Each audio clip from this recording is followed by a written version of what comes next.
Okay, let me just get started. What we're going to be focusing on now in this session is what we call the preceding scenario to homosexual enactment. Basically, that means a special time in the session, and I'm assuming that many of you are therapists or counselors, or if you're not, then maybe you're dealing with this issue and you can relate to this personally. But when the client comes in and says they acted out that week, you want to get them to focus on what set them up for homosexual enactment. And what you want them to do is look at the preceding scenario, the sequence of events that led them up to homosexual enactment. Now, many people think, who have been struggling with homosexuality for years, they get to that point where I want to act out, I shouldn't act out. I want to act out, I shouldn't act out. And eventually they lose out. Eventually they capitulate, even though they postpone the enactment. Okay? So the battle for the homosexual enactment happens long before they reach that point. So we do it this way. We create this situation. This is an A. That's assertion. And if you draw diagramming it, leave space because we're going to be moving in this direction. Let me describe what this is. Assertion is a self-state, and we'll be talking about self-states. Self-states are frame of mind, attitude, feelings about yourself, viewpoint. We have many self-states within us. But we're focusing on the assertion. The assertion is this. You express to the client. Have you ever had the experience of being secure and confident and feeling good about yourself and not being distracted by cell phones? You know, things like that. That's okay.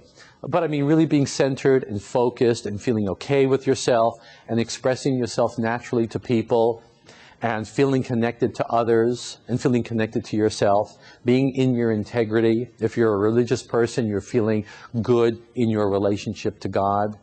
And everyone can relate to that, even however briefly those moments are. But they know what you're talking about. And when the client says, yeah, I can remember that, you say, were you feeling any homosexual temptation at that time? No. And they begin to realize that the self-state of assertion, that sense of clarity and centeredness, is when homosexuality is not at all on their mind. Even if they think about it, it's just a thought. It's easily dismissed. So now we've established the assertion. At the other extreme we have HE, homosexual enactment. Homosexual enactment is a different self-state. You're focused in acting out. You're very narrow in what you're looking for. You're disconnected from other people. You're in your own little world. You're compelled to act out, but there's no real centeredness. There's no real clarity of mind. It's just about homosexual enactment. And homosexual enactment can be different things for different clients. Some people see it as maybe connecting with another guy and having sex with someone, or just having sexual fantasies. Whatever that is for the client, he needs to know what homosexual enactment is. So now we've established two self-states. The self-state of assertion, in which there seems to be no homosexual thoughts or feelings or temptations, and the homosexual enactment moment. And you say to the client, all we have to do is figure out what gets you here and learn what those steps are. And if we can keep you here, then you never have to worry about this. And that's really the secret of reparative therapy. If we keep you in a healthy state of mind, if we keep you connected to yourself and to others, there is no place for homosexuality. There's no room for homosexuality.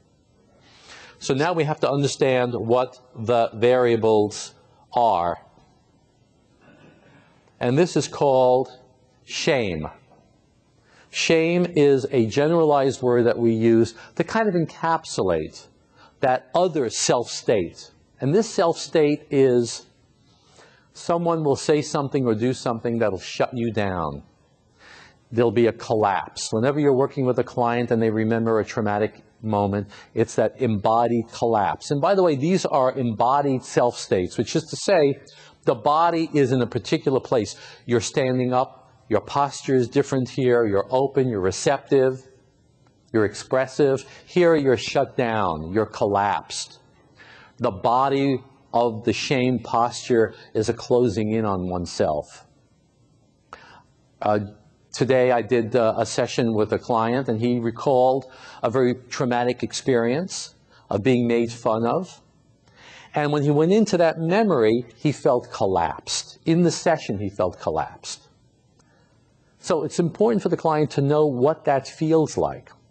So shame is the opposite of assertion. And by the way, shame always happens when the person was in the assertive state. Let me explain what I mean by that. The time the person is most vulnerable, all of us are most vulnerable to shame moments, is when we're truly being ourselves. When you're open and expressive and your guard is down, that's when you're most susceptible to shame. That's why the homosexual is always in a defensive posture. He's always in a self-conscious, ill-at-ease, guarded posture, because he doesn't trust this place. This place means, watch out, you might get zapped. All traumatic shame moments were preceded by being open and honest and self-expressive. The shame moment shuts the person down. This goes back to, Alan Shore's research on the infant malattunement. He's been sensitized to malattunement, and that is the affective shutdown, the hypoaffect, closing down.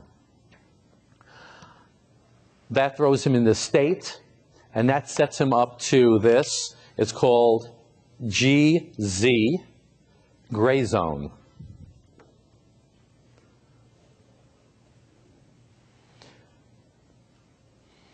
The shame moment throws the client into the gray zone. This is what the gray zone is. The gray zone is a little different from all the other self states in that it's not truly a self state, it's more like a mood. And the mood is basically detached, zoned out, numb, disconnected, depressed, blah, hopeless, helpless. There's a generalized sense of anger and irritability and frustration, but it's not directed anywhere. And the person can stay in that place for a very long time. Some of our clients live there. As one client said to me, that's where my zip code is, the gray zone. And they know that. So my wife says, never speak in absolutes.